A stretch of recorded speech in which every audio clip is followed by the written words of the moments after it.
마을에 도착하던 날은 비가 몹시 내려 온몸이 비에 흠뻑 젖었다. 우리는 큰 방을 배정받았다.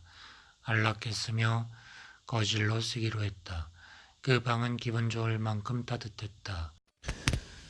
대원 한 명이 어디서 열이 발산되느냐고 물었다. 주위를 둘러보았으나 난로도 없었고 설비도 없었는데 따뜻한 기운이 있었다. 우리는 놀랐다. 하지만 놀랐는데 이미 익숙해져 있었고 우리가 이상하게 생각하는 모든 것들이 얼마 지나지 않아 규명될 것이라고 확신하고 있었기 때문에 거기에 대해서는 더 이상 말하지 않았다. 저녁 식사를 하려고 식탁에 모여 앉았을 때 에밀 대사와 함께 네 사람이 방에 나타났다. 우리는 그들이 어디로 들어왔는지 알지 못했다. 그들은 방의 한쪽 문이나 창이 없는 벽 쪽에서 동시에 나타났던 것이다. 그들은 우리가 앉아있는 식탁을 향해 다가왔다. 에밀 대사가 그들을 우리에게 소개했다.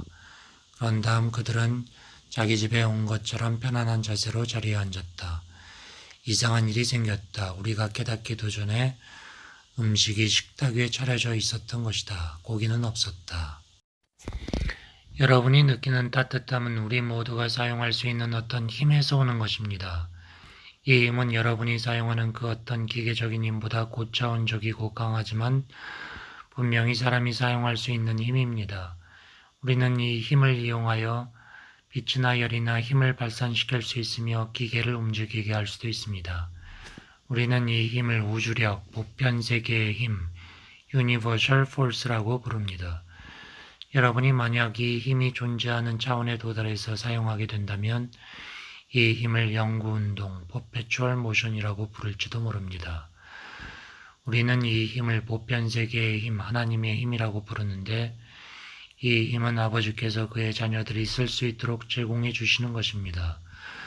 우리는 이 힘을 사용하여 아무런 연료도 소모시키지 않고 기계나 도구나 자동차와 같은 운송수단을 움직이게 할 수 있으며 빛이나 열도 발산시킬 수 있습니다.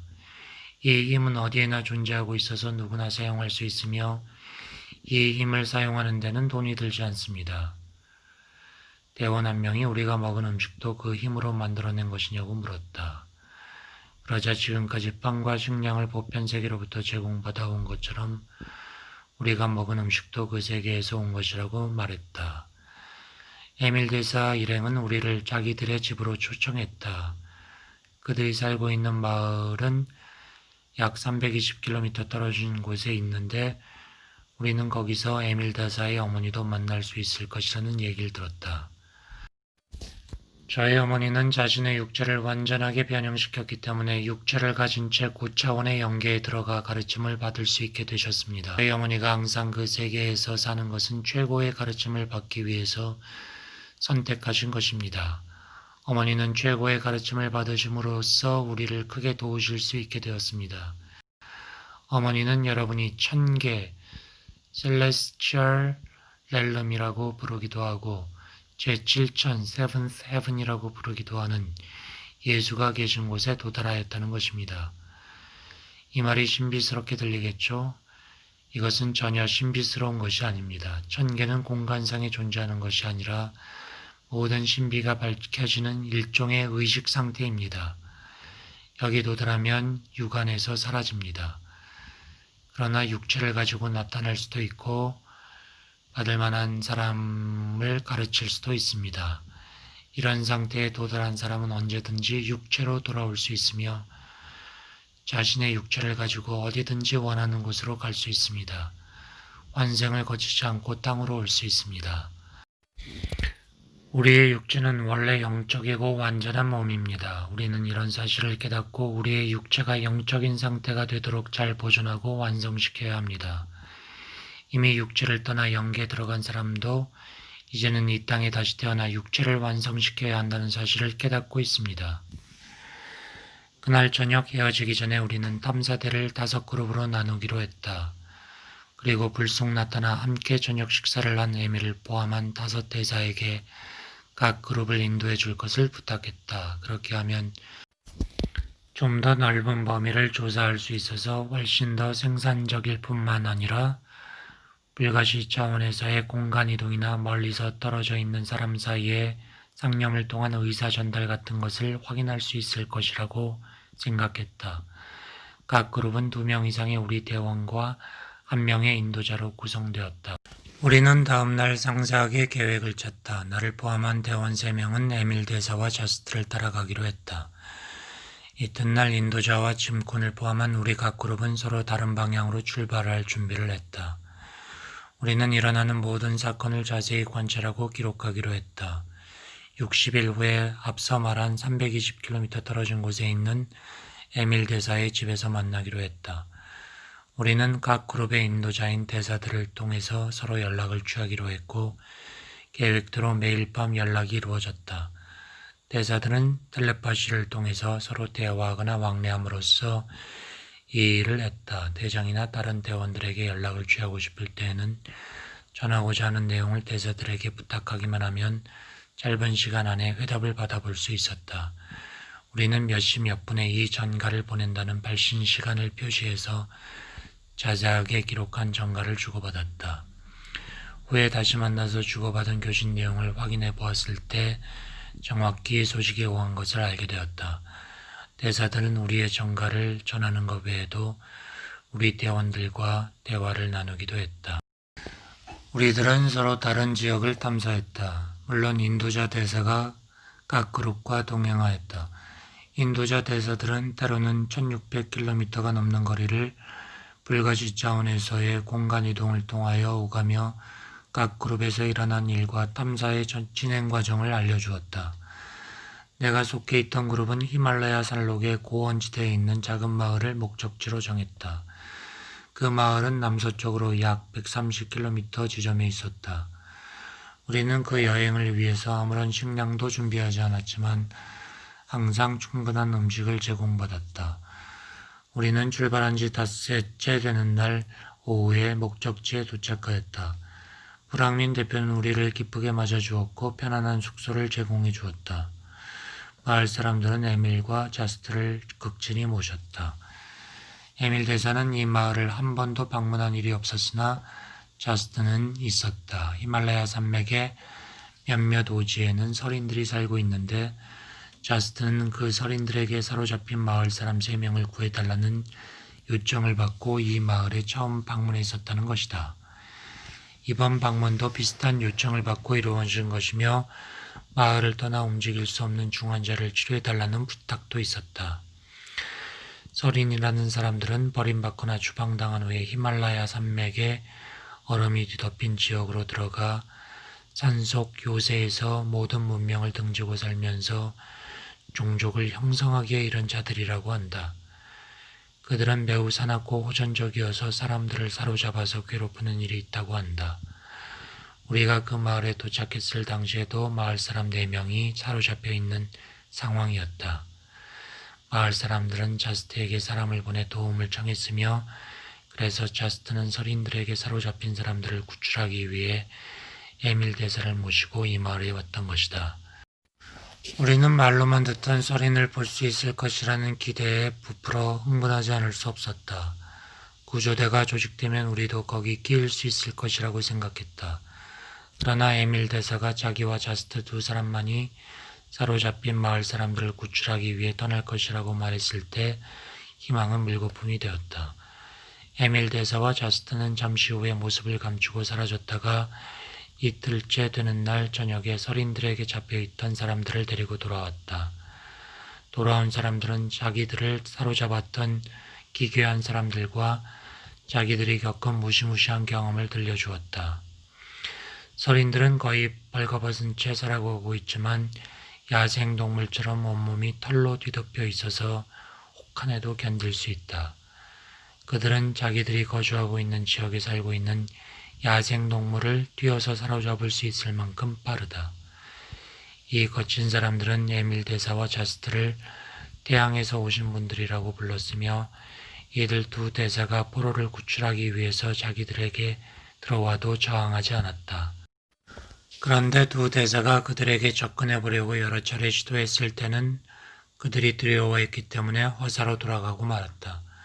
만약 대사들이 그들이 살고 있는 곳으로 들어간다면 그들은 너무 두려운 나머지 침식을 걸은 채 밤낮으로 밖에서 지낼 것처럼 보였다. 그들은 문명과 단절되어 있었다. 그들에 대해서 질문했을 때 우리가 들은 대답은 짤막한 말뿐이었다. 그들도 우리와 똑같은 하나님의 자녀입니다. 다만 그들은 오랜 세월 동안 이웃에 대한 증오와 두려움 속에서 살아오면서 증오심과 두려움을 키웠고 그 결과 자기들이 인간 가족의 후예임을 완전히 잊고 스스로를 야생동물이라고 생각할 정도에 이르기까지 이웃으로부터 고립되어 살게 된 것입니다. 그들은 지금 야생동물적인 본능마저도 잊어버린 상태입니다. 야생동물도 누군가 자기를 사랑할 때 본능으로 알아차리고 응답하는데 저들은 그러지 못합니다.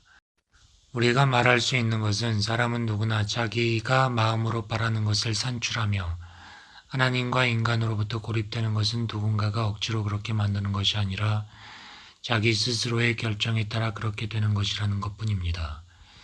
인간은 이런 과정을 통해서 스스로 동물보다 더 저급한 차원으로 떨어질 수도 있습니다. 지금 여러분을 그들이 있는 곳으로 데려다 주는 것은 의미가 없습니다. 그렇게 하는 것은 그들의 상태를 악화시킬 것입니다. 우리는 어느 날인가 그들 중에서 우리의 가르침을 받아들이는 사람이 나타나서 그의 영향으로 그들 모두가 변화되기를 바라고 있습니다. 그러면서 말하기를 굳이 원한다면 서린들을 보러 가도 좋다고 했다. 간다면 에밀과 자스트 두 대사가 여러 가지 위험으로부터 보호해 줄 것이고 포로로 잡혀도 구출해 주겠다고 했다. 그날 밤 우리는 묵고 있던 마을에서 50km 떨어진 곳에 있는 오래된 사원을 방문하기 위해 다음날 출발하기로 계획을 짰다. 나의 두 동료는 그 사원을 보기에 앞서 서린들을 보고 싶어 했다. 그들은 마을 사람에게 같이 가달라고 부탁했지만 거절당했다. 그래서 자기들끼리만 가기로 결정했다. 그들은 에밀 대사와 자스트로부터 대체적인 방향과 길을 알아본 다음 허리에 총을 차고 출발 준비를 마쳤다. 에밀과 자스트는 그들이 출발하기 전에 극한 상황에 처했을 때만 총을 쏘겠다는 약속을 받았다. 최후의 상황이 아니면 서린을 죽여서는 안 된다는 제한을 두었던 것이다. 에밀 대사와 자스트와 나는 두 동료가 떠난 다음 방문하고자 하는 사원을 향해 출발하여 다음날 오후 5시 30분에 거기에 도착했다. 그 사원은 2명의 노인이 지키고 있었고 나는 편안하게 밤을 보낼 수 있었다. 그 사원은 높은 산의 정상에 다듬지 않은 돌로 건축되어 있었다. 지은 지 2000년이 넘는다고 하는데 잘 수리되어 완전한 상태로 있었다. 그 사원은 시타들이 세운 최초의 사원들 중 하나인데 침묵 수행을 하기 위한 도장으로 건립된 것이었다. 사원은 그 산맥에서 가장 높은 봉우리에 있었다. 높이는 계곡으로부터 1500m가 넘으며 해발로는 3300m였다. 그리고 마지막 11km 정도는 깎아지른 벼랑으로 길이 나 있는 것 같았다. 꼭대기에 다다랐을 때는 세계의 정상에 올라선 듯한 느낌을 받았다. 다음날 아침 사원 옥상으로 올라가 보니 어제 올라오면서 겪었던 어려움을 씻어줄 정도로 시원한 경치가 펼쳐졌다. 사원은 벼랑 끝에 서 있었는데 900m 아래에서부터는 아무것도 보이지 않아 사원 전체가 허공에 떠 있는 듯한 느낌이었다. 멀리에 3개의 산이 있었는데 그 3개의 산에 모두 내가 서 있는 사원과 입지 조건이 비슷한 사원들이 세워졌다고 했다. 그러나 너무 먼 곳에 있어서 망원경으로 볼 수 없었다. 가장 멀리 보이는 산에 있는 사원에 우리가 이 사원에 도착한 시간과 같은 시간에 탐사대 한 그룹이 도착했다고 에밀 대사가 말했다. 그 그룹에는 우리 탐사대 대장이 포함되어 있다고 했다. 그러면서 말하기를 대장과 연락하길 원한다면 그들도 지금 우리처럼 사원 옥상에 올라가 있기 때문에 연락이 가능하다고 했다. 나는 노트를 꺼내서 나는 지금 해발 3300m 높이에 있는 사원 옥상에 있으며 나에게는 이 사원이 허공에 떠 있는 듯한 느낌이라고 썼다. 현재 시각은 내가 가지고 있는 시계로 오전 4시 55분이며 오늘은 8월 2일 토요일이라고 시간과 날짜를 변기했다. 에밀 대사는 메시지를 읽은 후에 침묵 상태로 서 있었다. 잠시 후 에밀 대사는 다음과 같은 회신이 왔다고 했다. 현재 시각은 내가 가지고 있는 시계로 오전 5시 1분. 여기도 허공에 떠 있는 듯한 느낌. 높이는 해발 2550m. 오늘은 8월 2일 토요일. 당신이 원한다면 제가 당신의 노트를 가지고 저쪽으로 갔다가 돌아올 때 회답을 받아올 수도 있습니다. 제가 지금 저쪽으로 가서 이야기를 좀 나누고 올까 합니다. 나는 노트를 건네주었고 그는 모습을 감추고 사라졌다. 그는 대장이 친필로 기록한 쪽지를 가지고 1시간 45분 후에 돌아왔다.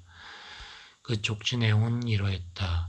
에밀 대사는 오전 5시 16분에 이곳에 도착했으며 우리는 앞으로 일어날 일들을 생각하면서 함께 좋은 시간을 보냈다. 중간에 약간의 시간 공백이 생긴 것은 양 지점의 경도 차이에 따른 시차 때문에 시계가 다른 시간을 가리키고 있었기 때문이었다. 우리는 그 사원에서 사흘간 머물렀다. 그동안 에밀 대사는 다른 그룹들을 방문하면서 나의 노트를 전달하고 회답을 받아왔다. 나흘째 되는 날 아침 우리는 나의 두 동료와 헤어진 마을로 돌아갈 채비를 했다. 에밀 대사와 자스트는 산으로 올라가는 길과 계곡길이 만나는 지점에서 약 50km 떨어진 곳에 있는 다른 작은 마을을 방문하고자 했다. 그래서 나는 그들과 함께 가기로 했다. 그날 밤은 목자들이 사용하는 움막에서 지내고 다음날 아침 일찍 일어났다. 오전 10시쯤 되어서 천둥과 번개가 치며 바람이 세차게 일었다. 소나기가 퍼부을 것 같았다. 비는 오지 않았다. 그 지역은 울창한 산림이 꽉 들어차 있는데 지면이 마른 풀로 뒤덮여 있는 걸로 보아서 비가 오지 않는 건조지대인 것처럼 보였다. 여기저기에 벼락이 떨어져 마른 풀에 불이 붙었고 우리는 순식간에 들불 사이에 포위되고 말았다. 미친 사람처럼 맹렬한 기세로 타오르는 불이 세 방향에서 급행열차처럼 우리 쪽으로 달려왔다. 하늘은 짙은 연기로 덮여 있으며 나는 공포에 사로잡혔다. 그러나 에밀 대사와 저스트는 침착했다. 여기서 벗어나는 방법은 두 가지가 있습니다. 하나는 깊은 계곡 사이로 흐르는 개울이 있는 곳까지 가는 것입니다. 거기까지 갈 수 있다면 불이 마른 풀을 다 태우고 저절로 꺼질 때까지 안전하게 피할 수 있을 것입니다. 다른 하나는 당신들이 우리를 전적으로 신뢰한다면 우리와 함께 저 불을 통과하여 지나가는 것입니다. 그 말을 듣는 순간 모든 두려움이 사라졌다. 그들이 어떠한 어려운 상황에서도 그것을 처리하고 극복해왔다는 사실을 알고 있었기 때문이다. 우리는 불이 가장 맹렬하게 타오르고 있는 듯이 보이는 쪽을 향해 걸어갔다. 그때 나는 에밀 대사와 저스트 두 사람 사이에서 그들과 함께 걸었다. 불길을 향해 다가가자 커다란 아치형의 길이 열렸고 우리는 그 길을 통해 불길 속으로 들어갔다. 연기 때문에 숨이 막힌다거나 뜨겁다거나 하는 일이 없었다. 발밑에 널려있는 불똥에 발을 대지도 않았다. 우리가 통과한 불이 휩쓸고 지나간 지역은 10km는 되었다. 거기를 통과하면서 나는 마치 평탄한 길을 걷는 듯한 느낌을 받았다. 꼭 필요할 때 저차원적인 법칙을 이렇게 하나님의 고차원적인 법칙으로 대체하여 사용하는 것이 얼마나 쉽습니까? 우리는 지금 우리 몸의 진동을 불의 진동보다 더 높인 상태이기 때문에 불의 피해를 받지 않는 것입니다. 지금 우리는 다른 사람 눈에는 보이지 않습니다. 누군가가 우리를 보고 있었다면 우리가 갑자기 사라져버렸다고 생각할 것입니다. 그러나 우리는 지금 이전과 똑같은 모습을 이렇게 그대로 가지고 있습니다. 그리고 아무 문제도 없습니다. 그러나 육체적인 감각에만 의지하는 사람은 우리를 인지하지 못합니다. 우리가 하늘로 올라가 버렸다고 생각할 것입니다. 우리는 육체적인 감각에 의지하는 사람들이 인지할 수 없는 의식 차원으로 올라온 것입니다. 이러한 의식 차원으로의 상승은 누구나 할 수 있는 일입니다. 우리는 지금 아버지께서 우리에게 쓰라고 주신 법칙을 사용하고 있는 것입니다. 우리는 이 법칙을 사용하여 우리의 몸을 순식간에 원하는 곳으로 가져갈 수 있습니다. 우리가 문득 나타나고 문득 사라지는 것을 당신들은 공간 초월이라 부르는데 그렇게 할 때 우리가 사용하는 것이 이 법칙입니다. 우리는 어떤 어려움이 있을 때 그 어려움의 진동보다 우리 의식의 진동을 더 높임으로써 극복해냅니다. 의식의 진동을 높이는 방법을 사용하여 인간이 감각적인 의식으로 스스로에게 부과한 모든 제약을 뛰어넘을 수 있습니다. 그때 나는 지면에서 가볍게 뜬 상태로 걸어가고 있는 것처럼 느꼈다. 불길을 빠져나와 시내를 건너고 나서 나는 마치 깊은 잠에서 깨어난 듯했고 불길을 통과해 지나온 과정이 꿈처럼 느껴졌다. 우리가 도착한 마을은 흥미로운 것이었다. 거기에는 세례 요한이 5년간 그 마을에 거주했다는 사실에 대한 증거가 될 듯 싶은 기록물이 보존되어 있었다. 그가 이 나라에서 12년 동안 체류했다는 것을 입증할 수 있을 것 같은 기록도 있었다. 세례 요한이 20년에 걸쳐 이곳 사람들과 더불어 티베트, 중국, 페르시아, 인도를 여행한 사실을 증명할 수 있으리라 추측되는 기록물도 보았다. 우리는 그 기록들에 언급되어 있는 여러 마을을 방문하여 광범위한 현지 조사를 수행한 다음 자료를 비교해 보았다. 그 결과 우리는 그곳 사람들과 더불어 세례 요한이 여행한 지도를 그릴 수 있었다. 우리는 그 마을에서 사흘간 머물렀다. 나는 그동안 비밀에 쌓여있던 과거의 사실들이 그 베일을 벗고 생생하게 펼쳐지는 것을 경험했다. 대사들의 가르침이 아득한 과거로부터 전해온 것이라는 것을 깨달을 수 있었다. 종교적인 분파와 부조화는 진정한 계시에 육체적인 인간의 생각이 혼합된 결과로 생겨났음을 깨달을 수 있었다. 앞으로 조사해 보면 이 위대한 사람들이 오랜 세월 동안 진리를 순수한 상태로 보존하여 전승했다는 사실이 밝혀질 것이라는 생각이 들었다. 사흘 후 에밀 대사와 저스트와 나는 서린을 만나러 간 두 동료와 헤어진 마을로 돌아갈 제비를 했다. 에밀 대사와 저스트가 세례 요한에 대한 흥미로운 기록물이 보존되어 있는 이 마을을 방문한 것은 병자를 치료해 주기 위해서였다.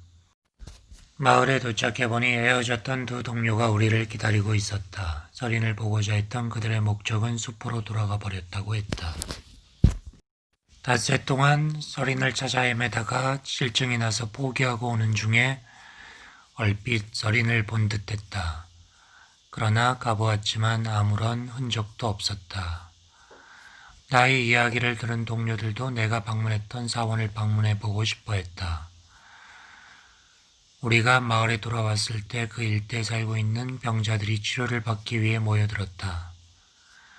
우리의 짐을 나르는 일꾼들이 그 근처를 돌아다니며 서린들에게 사로잡혔다가 구출된 사람들에 대한 이야기를 퍼뜨렸기 때문이다. 많은 사람들이 치료를 받았다. 발에 동상이 걸린 20살쯤 되는 처녀도 있었다.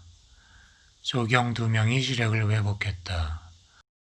병자들을 치료하는 일이 끝난 다음 우리는 에밀 대사에게 회심자가 많이 생겼나 물어보았다. 에밀 대사의 대답은 이러했다. 도움을 받은 다음에 많은 사람들이 대사들의 가르침에 관심을 기울이고 봉사하겠다고 했다. 그러나 가르침대로 살려면 대단한 노력이 필요하다는 것을 알고 나면 대부분의 사람들이 자기들의 옛 생활로 돌아간다. 거의 모든 사람들이 쉽게 살려고 하기 때문에 진심으로 믿음을 고백하는 사람은 몇백 명 중 1명 정도밖에 되지 않는다. 나머지 사람들은 어려움에 처하면 다른 사람이 도와주기만을 바란다. 그런데 사실은 대부분의 공경이 이렇게 남의 도움만을 구하는 정신 때문에 생겨나는 것이다. 대사들이 진정으로 도움을 구하는 자들을 도와줄 수 있지만 그들을 대신해서 행동할 수는 없다. 그들 대사들에게서 엄청나게 놀라운 일들이 각 사람을 위해 예비되어 있다는 가르침을 받을 수는 있지만 그것을 깨닫고 행동으로 옮김으로 놀라운 삶을 구현하는 것은 각자에게 달려있는 것이다. 우리는 이튿날 아침 출발하였다. 따라다니며 봉사하기로 결심한 듯한 두 사람이 우리와 동행하였다. 저스트를 안내자로 하여 기록물이 보관되어 있는 마을을 방문하기로 했다. 그 마을에 도착하여 기록물을 읽어본 나의 동료들은 인상을 받았다. 우리는 그 기록물에 대략적으로 서술되어 있는 세례 요한의 발자취를 지도 위에 그린 다음 뒤를 따라가 볼 계획을 세웠다. 그날 저녁 우리는 제4그룹을 인도하는 대사가 나타나서 함께 시간을 보냈다. 그는 제1그룹과 3그룹에서 보내는 정갈도 가져왔다. 그는 세례 요한에 대한 기록이 보존되어 있는 마을에서 태어나 자랐고 그의 조상들이 그것을 기록했으며 그 기록은 대대로 자기 집안에서 보존해 왔다고 했다. 그는 또 자신은 세례 요한에 대한 기록을 남긴 분의 5대손인데 그들은 모두 자신의 몸을 가지고 영계로 올라갔으며 언제든 이 세상에 다시 올 수 있다고 했다. 우리는 세례 요한에 대한 기록한 분과 이야기를 나누어 보았으면 좋겠다고 요청했다. 어려운 일이 아니라고 대답했다. 그래서 우리는 그날 저녁 그 만남을 위한 준비를 했다. 우리 모두 자리에 앉아 있었다. 얼마 지나지 않아서 35살쯤 보이는 남자가 방에 나타났다. 그가 바로 세례 요한에 대한 기록을 한 사람이라는 소개를 받고 악수를 나누었다. 그는 약간 큰 키에 억센 인상을 풍겼다. 이전엔 결코 본 일이 없는 자애로움이 얼굴에 넘치고 있었고 몸짓에 강인한 성격이 배어나오고 있었다. 그의 존재 전체에서 우리가 이해할 수 없는 빛이 있었다. 이 만남은 여러분이 읽고 해석한 기록에 대해 좀 더 아시고자 하여 이루어진 것이죠. 여러분이 들으신 대로 이 문서는 제가 기록하고 복원한 것입니다. 이 문서에 위대한 영혼, 세례 요한에 대한 기록이 포함되어 있는 것을 보고 놀라셨겠죠. 그것은 모두 그가 우리와 함께 여기 있을 때 실제로 있었던 일을 기록한 것입니다. 이 기록이 말하고 있는 대로 그는 대단히 폭넓은 학식과 놀라운 지성의 소유자였습니다. 그는 우리의 가르침이 진리임을 지각했습니다. 그러나 우리의 가르침을 자신의 삶에서 구현하지는 못했죠. 그랬다면 그는 결코 죽지 않았을 것입니다. 저희 아버지는 이 방에서 육체를 그대로 가지고 영계로 올라가셨죠. 요한도 그 광경을 봤습니다. 저희 아버지 쪽이나 어머니 쪽 친척들은 모두 육체를 그대로 가지고 영계로 갔습니다. 육체를 영적으로 완성시켜 나가서 생명 또는 하나님의 깊은 영적인 의미에 대한 완전한 깨달음에 도달할 때 이러한 올마감, 패싱이 일어납니다. 그러면 인간의 눈으로가 아니라 하나님의 눈으로 인생을 보게 되죠. 이 상태에 도달하면 최고의 가르침을 받을 특권이 주어지고 모든 사람을 진정으로 도와줄 수 있게 됩니다. 이러한 의식층에 도달한 사람은 결코 아래로 내려가지 않으며 내려가려고 하지도 않습니다. 그들은 삶이란 앞으로 전진해 나가는 과정이라는 것을 알고 있기 때문입니다. 그래서 뒤로 되돌아가거나 그렇게 하고자 하는 사람이 없는 것입니다. 우리는 모두 더 밝은 깨달음을 얻고자 노력하는 사람들을 돕기 위해 손을 뻗고 있습니다. 우리는 보편 차원, 더 유니버설 쪽으로 계속 메시지를 보내고 있는데 그 메시지는 그것을 받는 세계 각처의 하나님의 자녀들에 의해 해독되고 있습니다. 고차원의 의식층이나 고차원의 의식 상태에 도달하고자 하는 주요 목적은 남을 돕기 위한 것입니다. 그 상태에 이르면 어떤 식으로든 다른 사람을 도울 수 있기 때문이죠. 우리는 받아들일 준비가 되어 있는 사람이나 높은 의식층을 향해 전진해가는 사람들과 대화를 나누고 그들을 가르칠 수 있습니다. 그러나 여러분을 대신해서 여러분의 의식 상태를 높여줄 수는 없으며 무한정 여러분을 이끌고 갈 수도 없습니다. 여러분은 스스로 의식 상태를 높이기로 결정하고 그렇게 해야 합니다. 그러면 여러분은 독립된 자유자가 됩니다.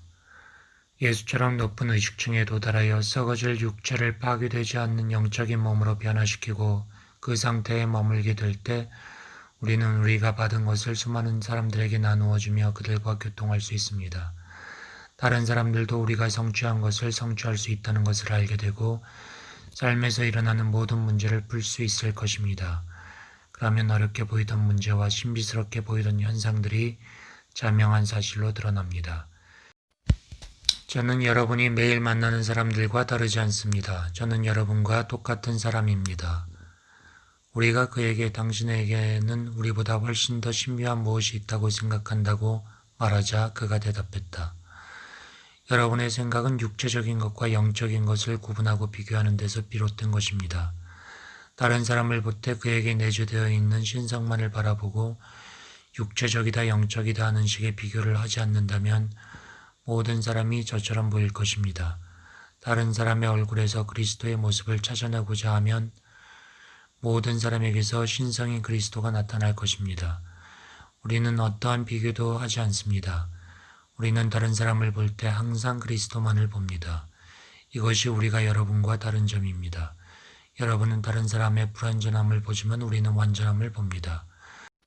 스승을 만나 가르침을 받든지 아니면 여러분이 하고 계신 것처럼 우리를 보며 대화를 나눌 수 있는 상태까지 의식을 높일 수 있기 전까지는 지금 드리고 있는 말이 무슨 영감을 주는 것 정도로밖에 생각되지 않을 것입니다. 하지만 우리가 전하고자 하는 것은 영감이 아닙니다. 우리가 전하는 말씀은 진정한 영감을 받을 수 있는 지점까지 인도하는 일종의 교훈과 같은 성격을 가지고 있습니다. 영감은 하나님으로부터 오는 것입니다. 여러분은 진짜 영감을 받아야 합니다. 하나님께서 여러분을 통하여 자신의 뜻을 펼치도록 자기를 맡겨야 합니다. 그렇게 하면 여러분은 우리와 같이 있게 될 것입니다. 꽃이 속에는 앞으로 피어날 꽃의 완전한 모습이 이상적인 형상으로 간직되어 있습니다. 그것은 싹이 나고 자라서 꽃으로 피어납니다. 씨 속에 잠재되어 있는 내적인 형상이 완전하면 거기에서 피어나는 꽃은 아름답습니다. 하나님도 모든 인간의 이상적인 형상을 마음속에 품고 계십니다. 이상적인 형상은 하나님께서 그것을 통해서 자기를 표현하고자 하시는 완전한 것입니다. 우리가 만약 하나님께서 생각하신 대로의 우리가 되도록 우리 자신을 맡긴다면 피어날 수 있겠죠. 어떤 일이든지 나 자신이 한다고 생각할 때 문제가 생기고 어려움이 따라옵니다. 신앙의 여러 가지 외적 양식, 여러 가지 다른 주의와 종교제도, 서로 다른 신앙의 관점과 고백은 모두 좋은 것입니다. 그것들은 결국 추종자들로 하여금 자기들이 따르고 있는 외적 양식의 근저에는 그동안 간과해 왔던 본래 자기들이 소유할 수 있고 정당하게 소유하여야 하는 깊이 실제하는 요소가 있다는 깨달음을 얻을 수 있도록 인도해 갈 것이기 때문입니다.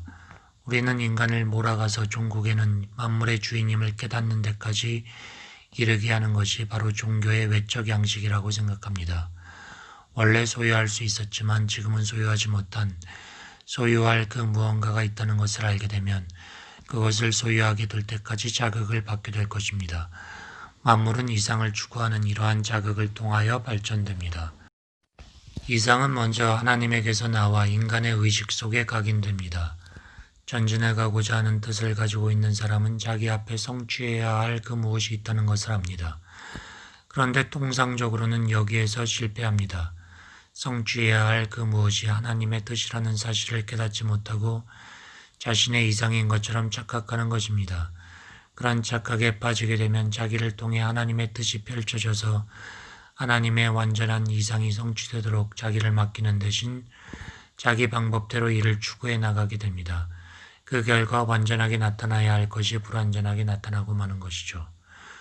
모든 아이디어는 하나님으로부터 직접 오는 완전한 것임을 깨닫고 좋은 생각이 떠오르자마자 그것을 자기가 구현해야 할 하나님의 뜻으로 받아들임과 동시에 자기가 하고자 했던 노력을 거두고 자기를 통해 하나님께서 완전한 방법으로 역사하시도록 자기를 맡긴다면 그 생각은 완전한 형태로 현실화할 것입니다. 자기의 마음의 힘을 통해서 무엇인가를 이루어내는 행위를 영원히 중지하고 하나님께서 원하시는 바를 그저 가감없이 직접 표현해야 합니다. 다음날 아침 식사 때 다시 모이기로 하고 대화는 여기서 끝났다. 우리는 다음날 아침 일어나서 아침 식사를 하려고 숙소를 나섰다. 가는 길에 보통 사람들처럼 대화를 하며 우리와 같은 방향으로 가는 대사들을 만났다.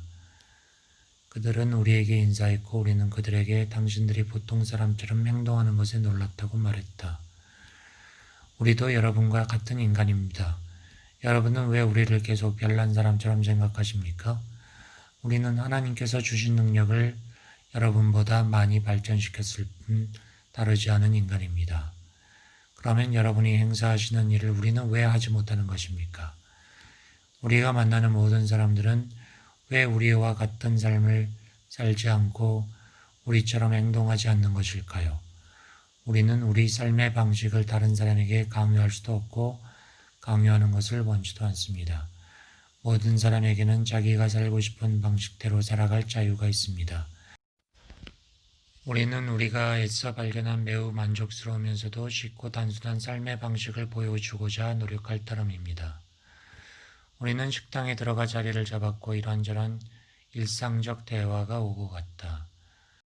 나는 경이로움에 빠져들었다. 식탁 맞은편에는 4명이 앉아 있었다. 그중 한 명은 지상에서 1000년 이상을 살았던 사람이었다.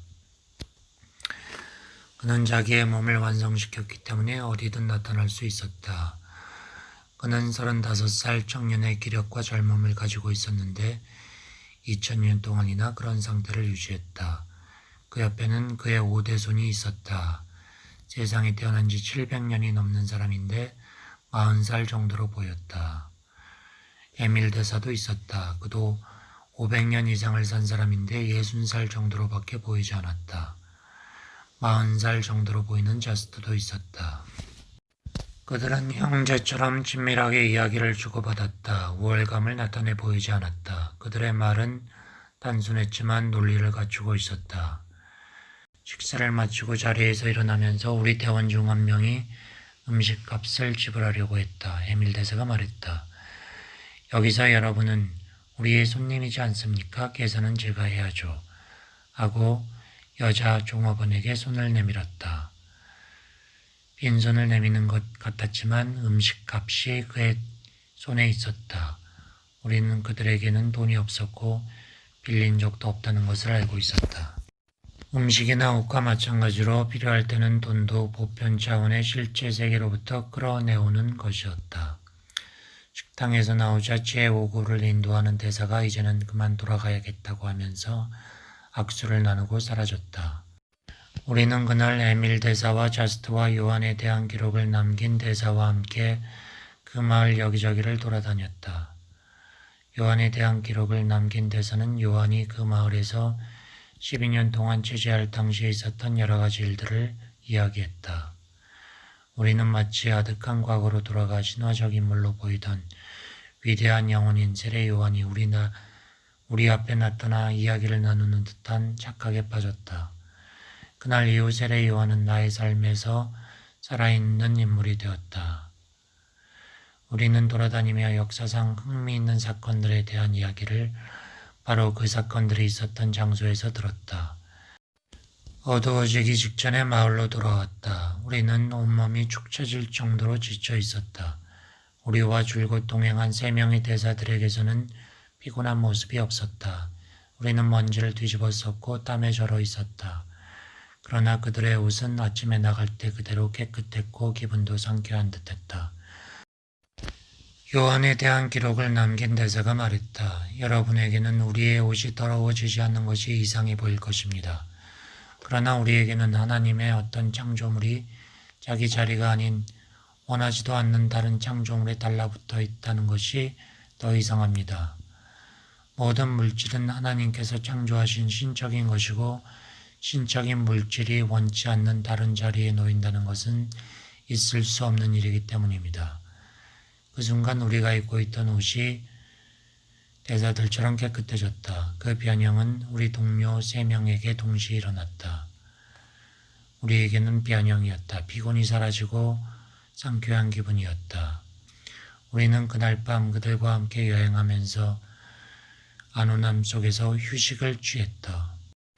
우리는 깨끗하고 자비로운 마음으로 인류, 그들의 말로 형제들의 유익을 위해서 봉사하는 그들을 사랑하기 시작했다. 우리는 그들을 형제처럼 여기기 시작했다. 그들은 모든 것이 하나님께서 하시는 일이라고 말하며 자기를 자랑하지 않았다. 나는 내 마음대로 하는 것이 아니라 아버지께서 내 안에 계셔서 자기의 일을 행하시는 것이라는 예수의 말씀대로 살아가고 있었다. 다음 날 아침에는 오늘은 과연 무슨 놀라운 일이 또 일어날까 하는 기대에 신경을 세우고 일어났다. 그 당시 우리는 하루하루를 진리에 대한 새로운 깨달음을 얻는 계시의 날로 여기기 시작했으며 체험하고 있는 일들의 깊은 의미를 깨닫기 시작했다. 우리는 그날 아침 식사 자리에서 다음 계획에 대한 이야기를 들었다. 산속 높은 곳에 있는 마을로 간 다음 거기에서 앞서 설명한 사원 옥상에서 보았던 높은 산 위에 있는 사원을 방문하게 될 것이라는 얘기였다. 더 이상 말을 타고 갈 수 없는 지점에서 그들이 우리와 헤어져 다른 마을로 말을 끌고 가 거기서 우리가 도착할 때까지 기다리게 될 것이라는 얘기도 들었다. 우리는 지정된 지점에서 마을 사람 2명에게 말을 넘겨주고 나서 산길을 따라 산 위에 있는 마을을 향했다. 그 길은 바위를 쪼아내어 만든 계단으로 되었다. 그날 밤은 여관에서 묵었다. 여관은 말에서 내린 지점과 목적지의 중간쯤 되는 곳에 있는 곳에 자리 잡고 있었다. 주인은 쾌활한 성격의 노인이었다. 그는 이전 에밀 대사를 알아보자마자 그의 도움으로 자기의 병을 고친 사람이었다. 그는 수백 년 동안 여관을 통해 사람들의 편익을 도모해온 선조들의 때를 이어 70년 정도 여관을 지켰다. 여관 경영을 책임질 당시 그는 불치의 유전병을 치료받은 일이 있었다. 그 후 2년 동안은 열심히 봉사했는데 시간이 지나면서 봉사하고자 하는 의욕이 식어지고 어려운 일들을 남에게 의지해서 하려는 의타심이 생기기 시작했다. 그런 20년 정도를 지내는 동안 사업이 번창하는 듯했고 건강도 좋아 보였다. 그러나 사실은 그가 옛 생활 방식으로 돌아가면서는 거기서 벗어나기 위해 노력을 기울이지 못하는 무기력증에 시달려왔다. 우리는 그의 경우가 비일비재하게 일어나는 일의 한 예에 불과하다는 것을 알았다. 이런 사람들은 편하고 쉽게 살기만을 바란다. 그래서 노력이 요구되면 짐으로 생각한다. 우리는 다음날 아침 일찍 출발하여 오후 4시경에 목적지 마을에 도착하였다.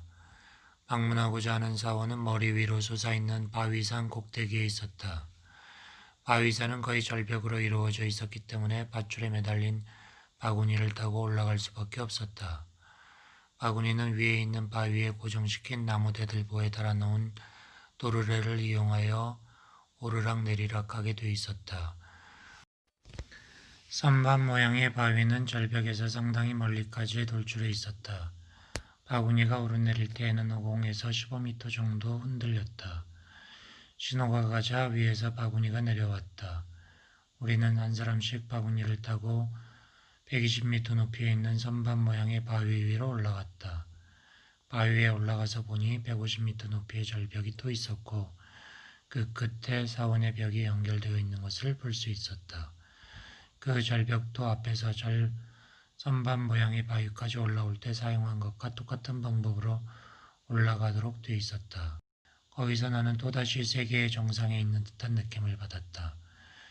사원은 주위의 산들보다 270m나 높은 바위산 꼭대기에 자리 잡고 있었다. 우리는 편안히 쉴 수 있는 방으로 안내되었다. 우리와 동행한 3명의 대사들은 다른 그룹의 동료들을 만나러 떠나려고 하니까 전할 말이 있으면 적어달라고 했다. 우리는 간단한 메모와 함께 날짜와 시간과 장소를 기록한 쪽지를 건네주었다.